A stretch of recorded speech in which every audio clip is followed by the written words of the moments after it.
Good morning, everybody. Hope you're all keeping well. Welcome to those people who regularly join us for these webinars, and a special welcome if it's your first time. So my name's Andy Fowler. I'm currently the Technical and Operations Director over at Sigma-HSE, based in headquartered in Winchester, in sunny Hampshire.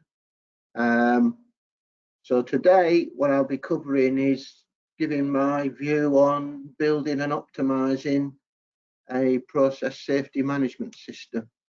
But just before I start on that, just a little introduction to Sigma-HSE and myself.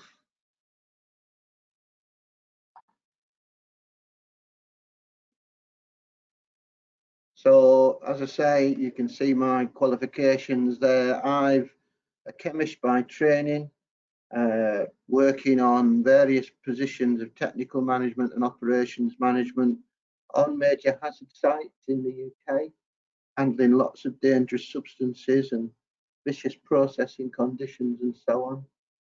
And then unfortunately, I then had the honour of shutting down a business and had to get myself another job. So then I joined the Health and Safety Executive in the UK as a process safety specialist inspector and risk assessor, and I was there for 17 years before I decided that it was time to move on into consultancy, where I've been for the past 15 years.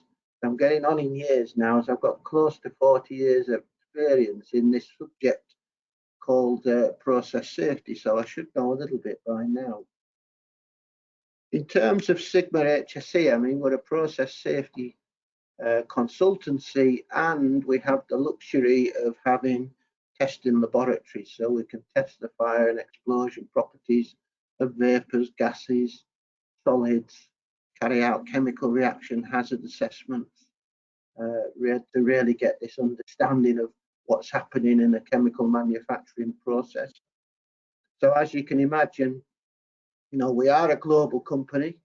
We've got our headquarters over in Winchester in the UK, but we've also got offices in India and over in the US now. In Massachusetts, we opened an office in the USA last year, and we've also got laboratories as well around the world, mainly Winchester and India. We're just opening up a new laboratory in Hyderabad in the science park there. As a consultancy, we do everything you'd expect a process safety management consultancy to be able to do. And that's whether that's chairing HAZOPs, hazards, LOPAs, carrying out various types of risk assessment, human factors risk assessments, functional safety risk assessments, helping companies design safe chemical processes. But really, as a business, our history is really around understanding fire and explosion risks, and that involves a lot around electrostatic hazard assessments and various other ignition sources that are present when you've got these flammable atmospheres. And of course, we do occasionally get involved in incident investigations and also doing bespoke training courses for clients. So as I said, the laboratory, we can test the powder and gas and vapor, fire and explosion properties. We can get to understand the electrostatic properties of materials, carry out chemical reaction hazards analyses of various types, and also, you know, determine things like classification of hazards for transport or for storage, and so on and so forth. So that's enough of the selling job for Sigma-HSE, I think, this morning.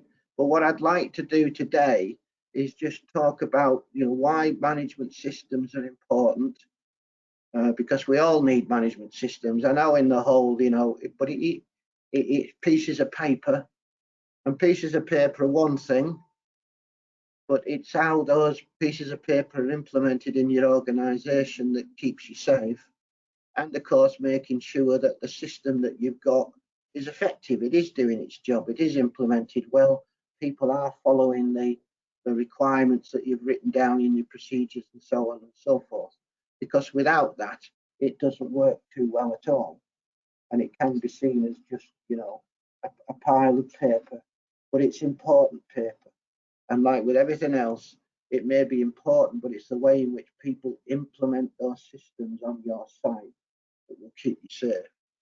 Now, just to set the scene a little bit, and some of you will have heard this before if you've sat in on other webinars when I've talked about various elements of process safety. I just want to give some basics of what this subject of process safety is. And really, we can boil down process safety management into answering three relatively simple questions. That's not to say that there's not an awful lot of work that needs to be done to be able to answer these questions. But the basic philosophy of the process safety management system is essentially to be able to answer these three questions. Do we understand what can go wrong?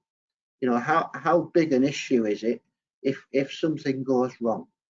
Is it simply a little loss of a few grams of material or a few drips of flammable liquid on the floor? Or is it 60,000 cubic meters of liquefied natural gas on the floor, which then if it ignites, we may have a flash fire that's measured in kilometers in terms of its hazardous extent. Okay, so it's really understanding what can go wrong and then putting into place what have we got in our business to prevent these things from going wrong. And then the third question, how do we know that these protective measures that we've instilled on our processes or the special tasks that we do are effective, that they will stop these things that we've said could go wrong from going wrong. So process safety management, as opposed to occupational safety management, is really looking at trying to prevent disasters, catastrophes, big events, losses of large amounts of energy, large fires, large explosions, toxic gas releases, toxic releases to the environment, things that can do a lot of harm to humans in terms of fatalities, harm to the environment. Okay, so it is really focused towards these catastrophic types of events, which of course will be very rare. They don't happen all the time. They're still pretty rare, that these events, but you'll know from, you know, you're all involved in the industry, you will be aware of large incidents that have occurred, whether that's the Bhopal incident in India a few years ago now, the Buncefield event in the UK in 2005, where we simply overfilled the tank of petrol and gasoline, which resulted in the largest peacetime explosion in the UK.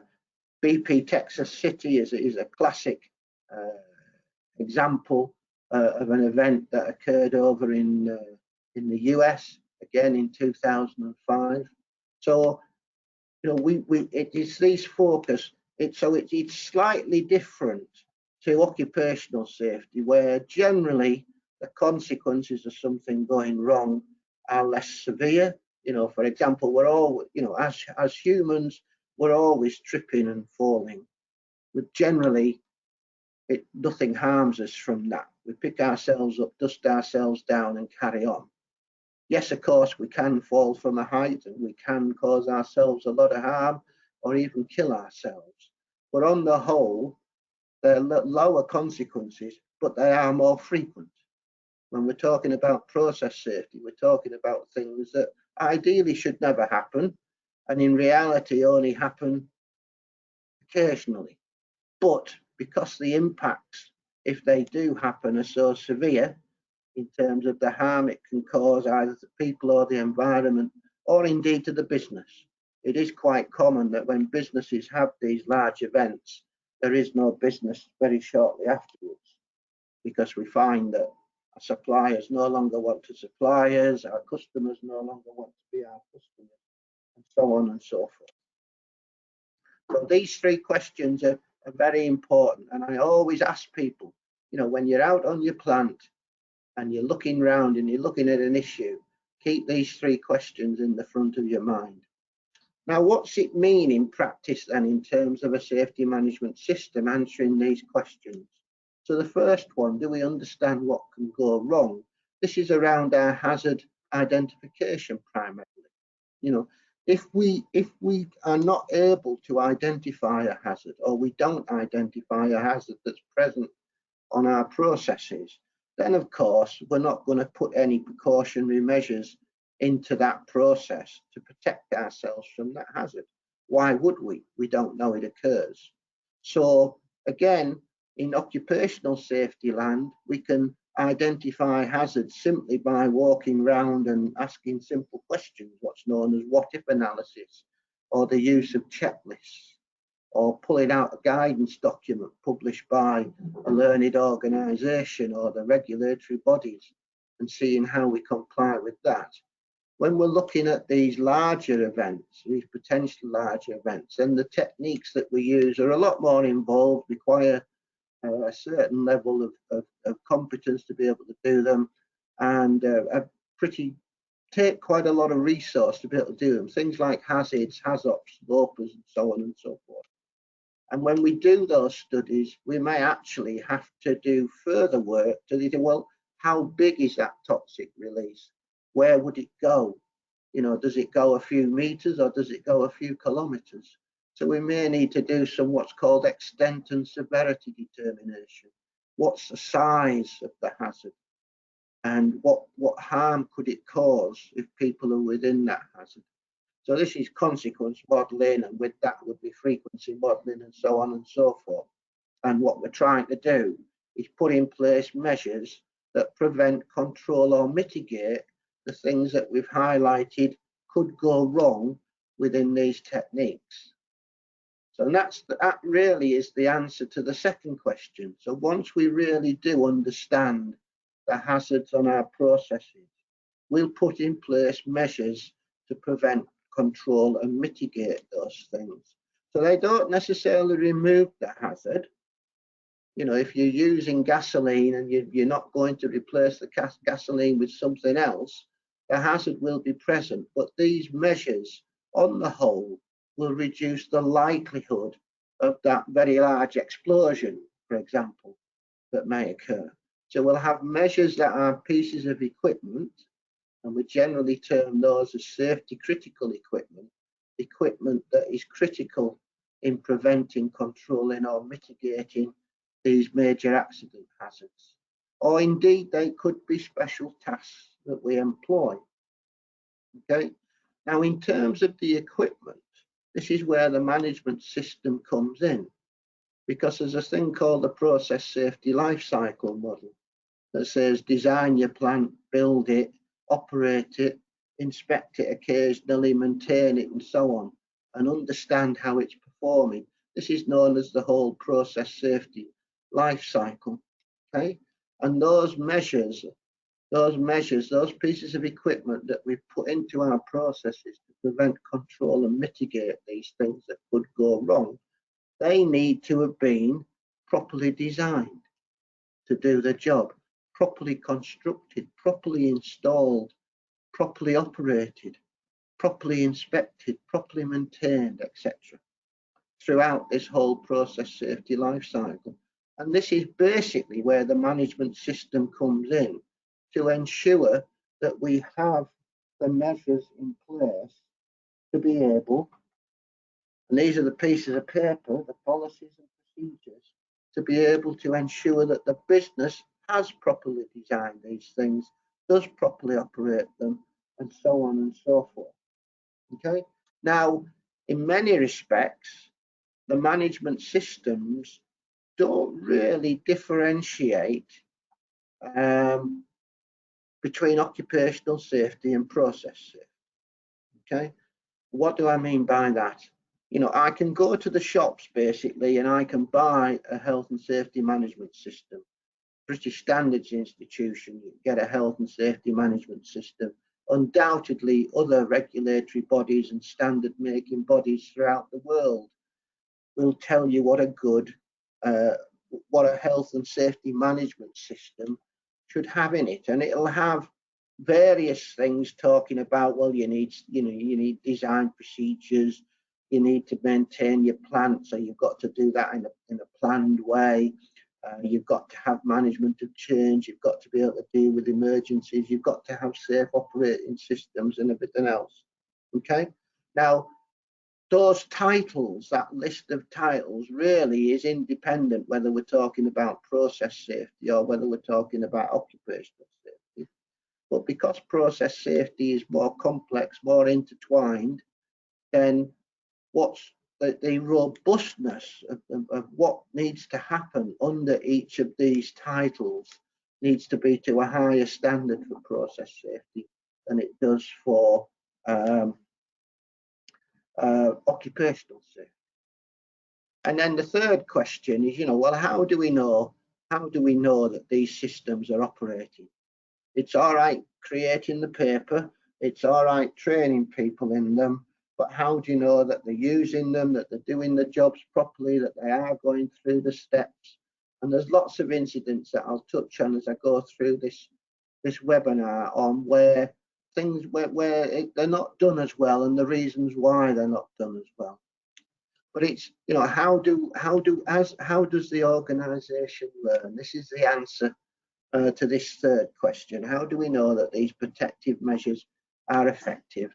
And we'll do that through things like carrying out audits and investigating when we've had incidents or near misses, a management review, and these days performance measurements of metrics to make sure that the business is in fact doing what the business has set out to do. Okay. Now, in terms of process safety management systems or frameworks that are already out there, there are a couple. There's one produced by the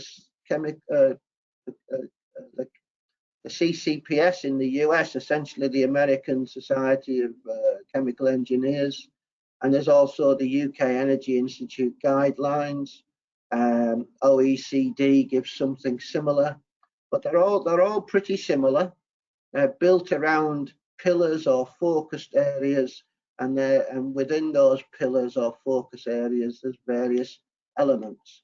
And if we look at these in a little bit more detail, you'll see essentially all it's doing is helping you answer those first three questions that I posed to you, other than the first pillar, which is around leadership and culture, because nothing happens in the business unless the leadership set the culture and people behave in the correct way to be able to do it.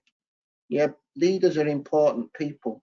They set the standard, and people below the leaders tend to bend over backwards to satisfy the leaders, to satisfy what the leaders are asking for.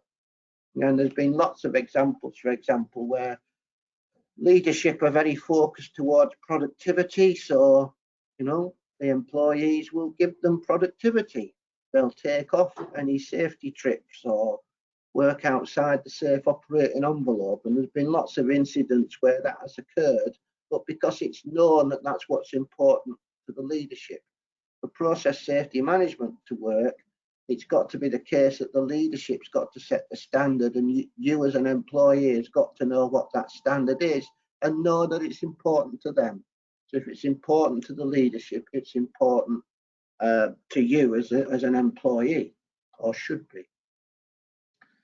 And then, of course, in the other pillars within these guidelines, there's a second pillar around understanding hazards and risk, hazard identification, risk, keeping that knowledge that you have within the business. There's a knowledge management element as well. But this is just basically answering that first question of, do we understand what can go wrong? Okay.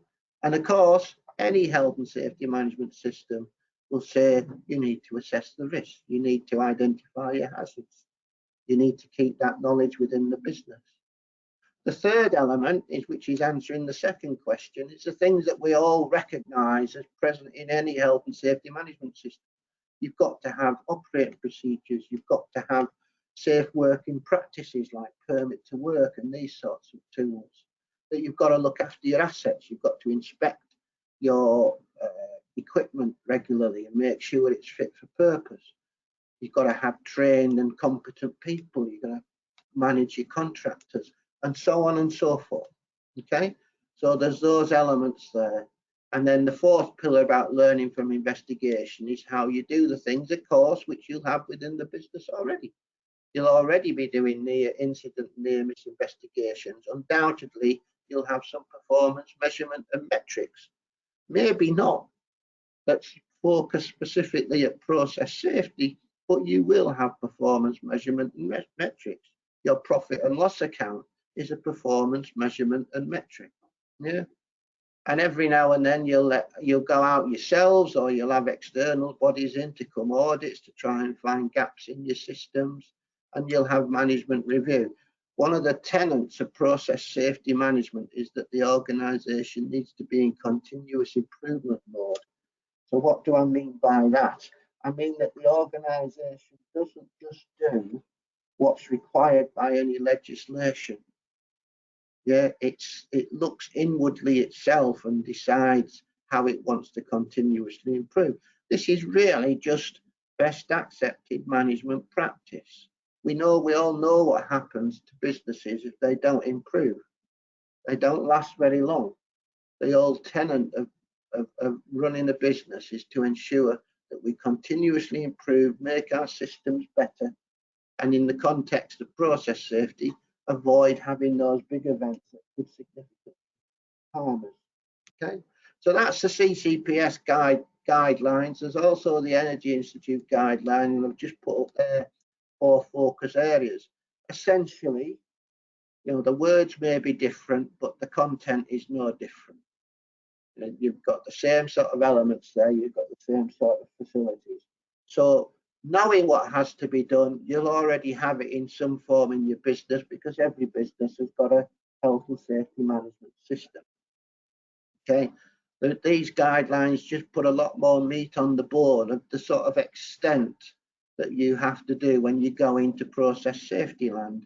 Techniques that, like HAZOP and LOPA, which you could use for occupational safety, but you wouldn't, because these techniques require a lot of competence, a lot of resource to be able to do them properly. They're not something that can be done quickly on the whole.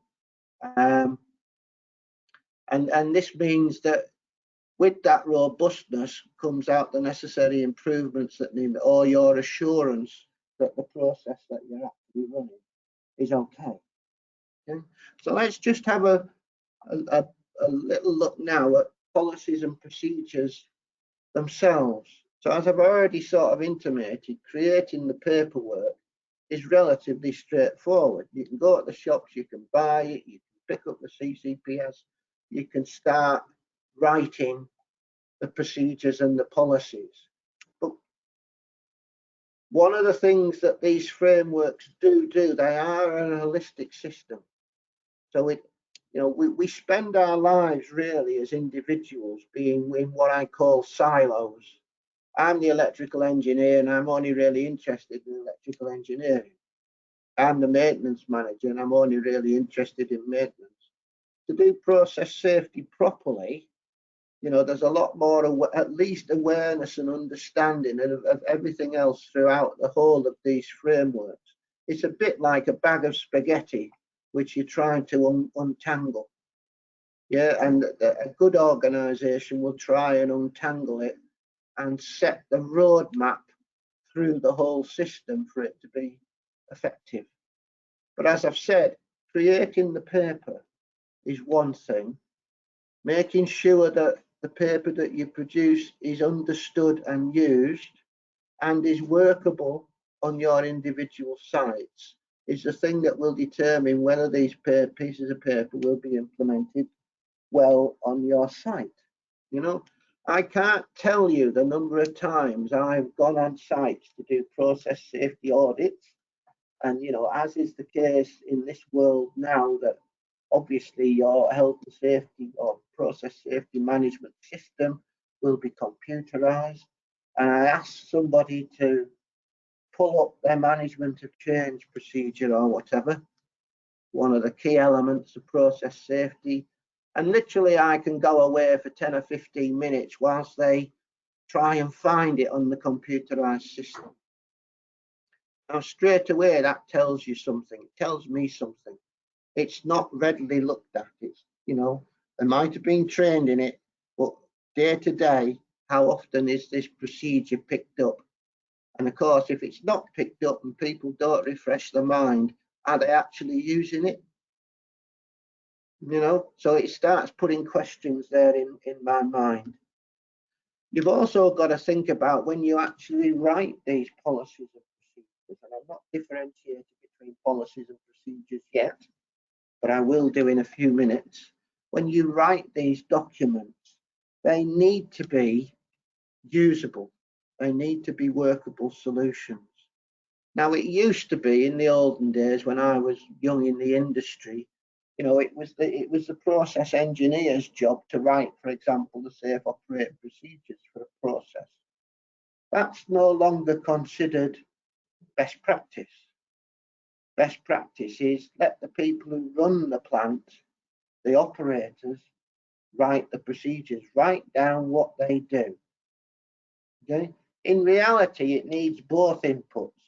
At the start of a project, before you've built the plant or you're building the plant and you're starting writing the procedures, the engineers have got to start writing the procedures because they're the only ones who understand how the process is due to work yet.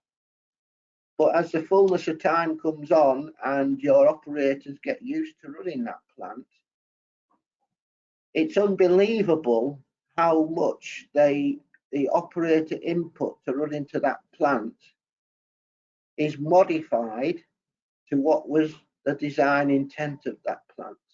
They make it work. And this is why, you know, if you look at some of these hazard identification techniques, if you do it properly, once your plant's been operating for 6 months or so, you'll then carry out another hazard identification procedure where you'll be specifically trying to understand what are they basically doing now? What workarounds have they built into making this plant work, give you the product that you want out of it at the end?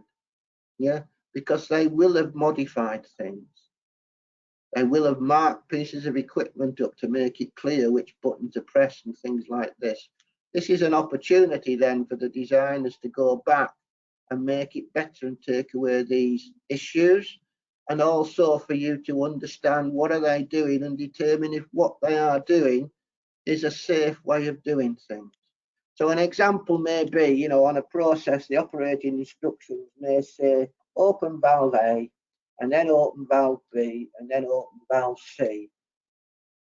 Now, if valve A and C are on the ground floor, and valve B is on the 3rd floor of the processing plant, most people will understand that in reality, the operators will not open valve A, go up 3 floors and open valve B, and then come back down 3 floors and open valve C. They will most probably open A and C first and then go upstairs and open B. Now, that may or may not create a hazard, but you need to know that it's happening. And if it does create a hazard, and that's what's happening, then you can redesign the layout to make sure that the valves are operated A, B, C. Okay? So it's this, these days it would be, yes, let the operators write what they do in terms of the procedures, but it needs that check, that sense check that what they are doing is safe by the engineering functions and so on and so forth. As I've already intimated, you know, what we're trying to do, process safety is complex, but it's all linked. So we need this proactivity. The whole idea of this system is that we think about what we need from the knowledge that we understand about our processes before. We don't want to wait until we have incidents before we fix something. We ought to be fixing it before we start running the plant. Okay? So this means really that everybody on site needs to have some level of awareness as to what the process safety management system is asking of them, and always be in continuous improvement mode, always looking for things that are not done in quite the right way, or could be done better, and this sort of stuff. And an example I've given here is just think about in practice, you know, are your staff really focused to finding gaps in your systems, or are they more focused with just carrying on as it is? Okay, just think about what happens if you know an auditor's coming in. What happens on the site when you know an auditor's coming in next week? And in many, many industries, you know, lots of things are put right before the auditor comes in. Lots of things are swept under that carpet, and we hope the auditor doesn't see these issues, doesn't look under the carpet and find this gap. But what that's basically saying is you're living with things you know you could improve, and those things could mean that you're working unsafely and you may have a major incident on the back of that. So we really need people to find those gaps. Okay. Just in terms of doing it, and that means, of course, if you've got a good process safety management system, that everybody, even your senior managers and your board of directors, have some good knowledge and understanding of what can go wrong and what have you got in place, and are these things that are in place easily auditable? Can we easily find the gaps? Yeah, as well as give that commitment that this topic is important to you. And of course, if it's working well, there's other positive influences. You won't be having losses of containment of flammable or toxic materials. You won't be having fires and explosions. You won't be spending your time investigating incidents and things and the costs associated with that. There's a, you know, if the business is improved, obviously that'll have a positive impact on the company finances. Now, clearly, although I've said that everybody needs that awareness, there will be different primary focuses within different roles of people within the business. So you'd expect the site management to spend a lot of their time ensuring that there's process safety leadership and that there's review and improvement, that those things are going on. The professional engineers will spend a lot of their time around identifying the hazards and carrying out the risk assessments, and also the elements of the risk management, making sure the assets are fit for purpose, that the equipment works, and so on and so forth. And then the people at the shop floor actually operating the plants, it's the risk management element, making sure that they follow the procedures and make sure they do the tasks in the correct way and use the right tools and so on and so forth. Okay, but there's different roles. But what we need to do is keep this proactivity, especially for the leadership, to take control and set the agenda. What are we trying to achieve from our process safety management system? And it's got to be one that's linked to continuous improvement. So the difficulty with continuous improvement, the difficulty in trying to make those improvements is having an understanding of what does success look like. It's okay saying we need to improve something, but what's going to happen if we do make these improvements? What do we expect to see? Okay, and that's where you can use your metrics well to show that you have in fact, whatever improvements you've made are in fact effective. So, what's that mean in practice? I've worked with many global companies over the past, and many global companies don't really take the lead in process safety management. They allow sites to do what the sites consider as appropriate to primarily to satisfy the legislation in their individual countries. Okay, now as you will be aware, the legislation is different throughout the world. Some countries have pretty good health and safety management regulations. Others are could be considered less so. Okay, and I know from talking to leaders in these global companies that they get frustrated that they are seeing things happening in certain sites around the world and can't really understand why these sorts of incidents are occurring on these sites where sister sites elsewhere in the world aren't having the same sort of issues. And primarily it's because the companies aren't taking the lead and setting the standard. And this flow chart here, which you won't be able to read as such, but you can see across the top, there's 20 elements there, because this is built around the CCPS. So all of those elements that were there, the global business has set out what it requires of its process safety management system.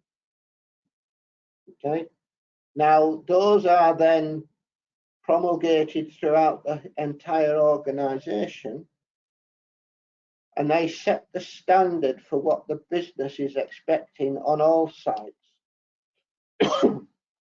But they do expect the sites to review and revise upwards, not downwards, to take account of things like local legislation or local practices, but but they still fulfill the requirements of the organisation. So the procedure on the site, the policies and procedures on the site may be slightly different, but on the whole, they are covered by, they also comply with what the business is asking them to comply with. Okay? And then you can have what I call the sister procedures, which I'll talk about a little bit in a short while. And then you can have metrics then. So individual sites can have metrics to prove to the top of the shop that things are being managed appropriately. You can have metrics at the top to show that the whole organisation is working. And when you come to audits, when the corporate functions come out to audit, they will be auditing against this corporate standards, these corporate requirements.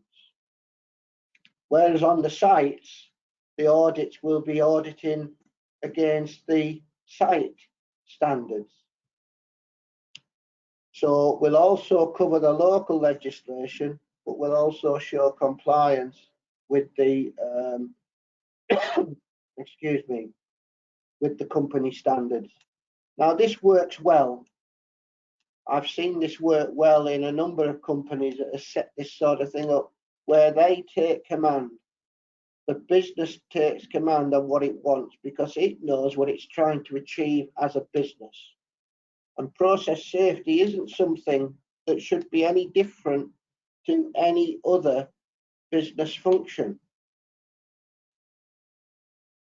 Process safety, or indeed health and safety, is not an outlier that needs to be managed any differently to any other aspect of the business, whether that's quality, productivity, profit and loss, or whatever. Yeah, and you'll find that all this is doing is taking accepted best management practice for any management function and applying it to health and safety or process safety. Okay. For some reason over time, we seem to have tried to adopt something different when we're dealing with health and safety. But it's coming back into line with things like publishing of the CCPS guidelines and the Energy Institute guidelines. They're all focused towards making sure that your business is effective and sustainable. And safety is just one aspect of that. So across the top there, you've got policies. Now, what's a policy as opposed to a procedure? So a policy sets the standard. It sets the vision of where we want to go on a particular topic. And when you're writing policies, I like to think of them, when I write policies for businesses, I adopt what I call the 5 W's approach. What, where, who, when, and why. What is this policy for? When are we going to use this policy? Where does this policy apply to?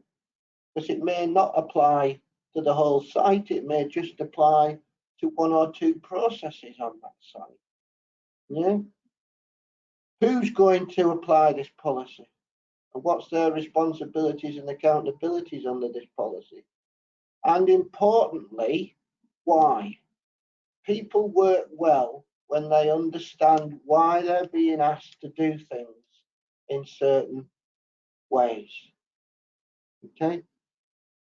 When we've got that awareness, and this is where all the process safety training and checking that people understand and are aware of the hazards that they're dealing with, and they're aware of how to operate the safety systems correctly and when to operate them and so on and so forth. It's really key that we set out the why, because people comply better if they understand why they're being asked to do these sorts of things.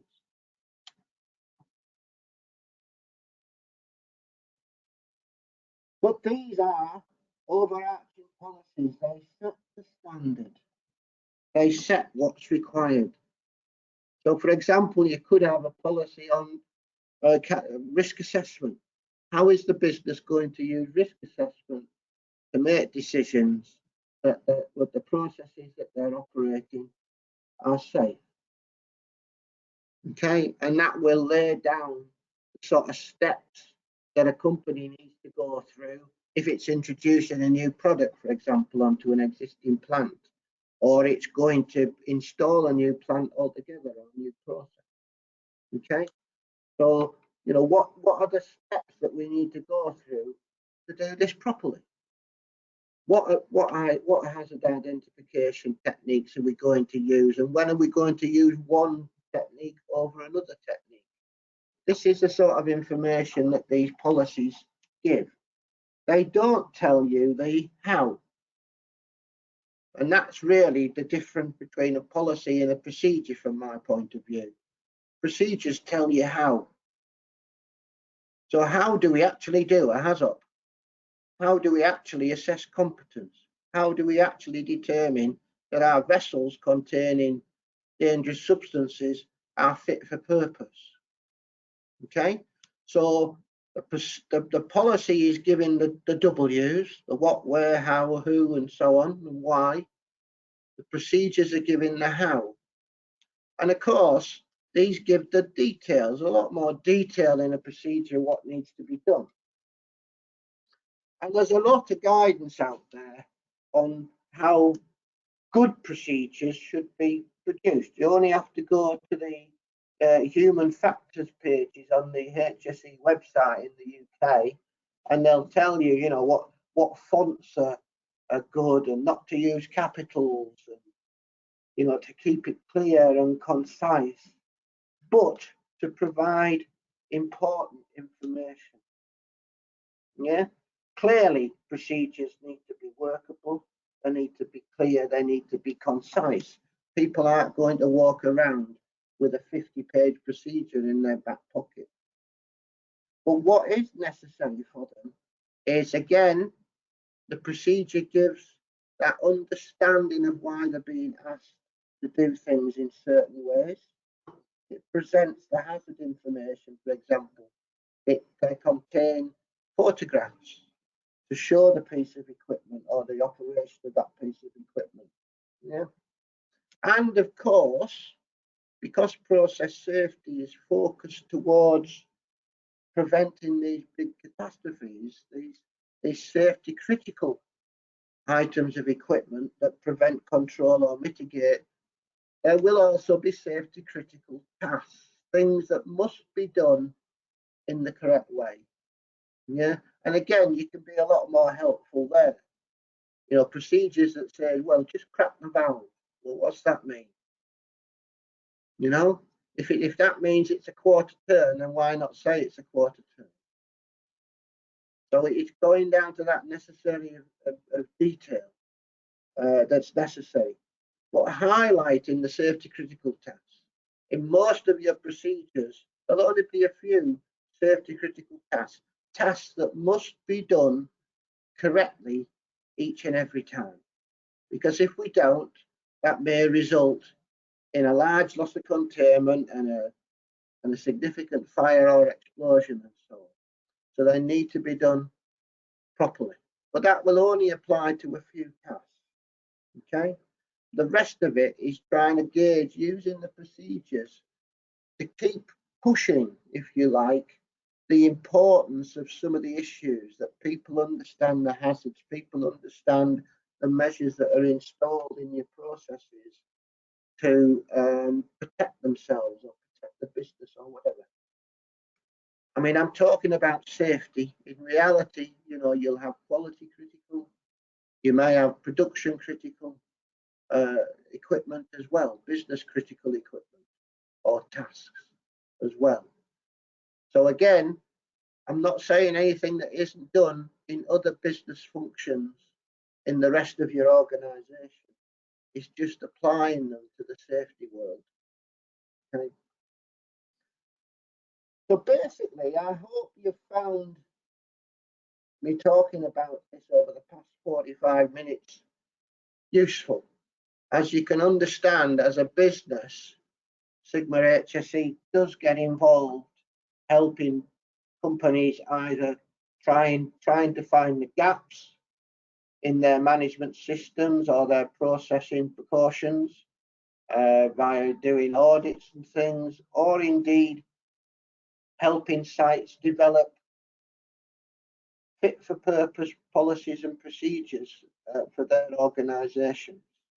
Okay, because they do need to be proportionate, and it's proportionate to the level of risk and hazard that you've got within your processing operations. That's where the proportionality comes in. So, you know, if all you're doing is warehousing, that's one thing. If you're a refinery, you can imagine, for instance, that the process safety management system is a lot more involved and a lot larger. Okay? So I hope you found what I've been talking about interesting. If you need any help on this, we're always here to help. Simply pick up the phone and call us, or send us an email to our info email account, and somebody will get back to you very quickly. And with that, I'll say thank you very much for participating and listening to me, and I hope you have a good time for the rest of the working week and a relaxing weekend. And at that, I'll sign off. So thank you very much for listening. Bye-bye.